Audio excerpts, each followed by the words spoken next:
بلال فیصل بھائی یہ پوچھ رہے ہیں کہ ناجائز اور حرام میں کیا فرق ہے، اور کیا ہر ناجائز جو ہے وہ گناہ ہوتا ہے؟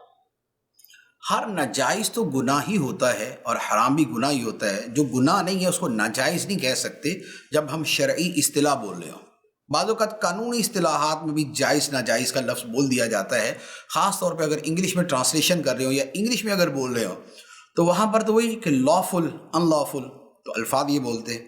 تو وہ تو قانونی شرعی دونوں اعتبار سے ہی بولا جا رہا ہوتا ہے۔ تو اگر اردو میں بولتے ہوئے بھی ناجائز کا لفظ خاص سیاق و سباق میں ہے تو پھر ہو سکتا ہے گناہ نہیں بھی ہے لیکن پھر بھی ناجائز بولا جا رہا ہے۔ لیکن جو عمومی طور پہ دیندار طبقہ ہے وہ جب لفظ بولتا ہے تو وہ شرعی اعتبار سے کہہ رہا ہوتا ہے، اور شرعی اعتبار سے یہی ہے کہ لفظ ناجائز گناہ پر ہی بولا جاتا ہے۔ اب رہا یہ کہ ناجائز اور حرام میں کوئی فرق ہے،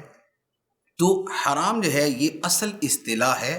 عربی کی، قرآن کی، حدیث کی، فقہ کی، اور ناجائز جو ہے یہ ہماری اپنی زبان اردو زبان کا یہ لفظ ہے۔ تو اب ہوتا یہ ہے کہ ناجائز کا لفظ حرام اور مکروہ تحریمی دونوں پر بولا جاتا ہے، لیکن برابر برابر۔ مکروہ تحریمی کو ناجائز بھی اتنا ہی کہہ دیا جاتا ہے جتنا حرام کو ناجائز کہہ دیا جاتا ہے، لیکن جو خود لفظ حرام ہے اس میں ذرا فرق ہے۔ وہ یہ ہے کہ مکروہ تحریمی پر لفظ حرام کا بولا جانا یہ فی نفسی ہی درست ہے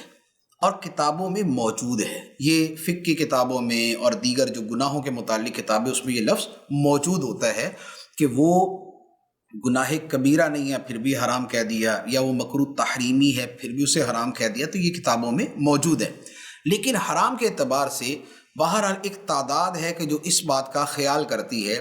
کہ لفظ حرام اسی پر بولا جائے کہ جو مکروہ تحریمی سے اوپر کا درجہ ہے، یعنی زیادہ شدید ممانعت والا درجہ ہے، اور جو مکروہ تحریمی ہو اس پر حرام کی بجائے گناہ کا یا ناجائز کا اور یا مکروہ تحریمی ہی کا لفظ بول دیا جاتا ہے۔ تو یہ اس اعتبار سے ایک یوں کہہ لے کہ فرق رکھا جاتا ہے، اور یہ اچھی چیز ہے، اور علماء کی ایک تعداد ہے کہ جو اس کا لحاظ بھی کرتی ہے۔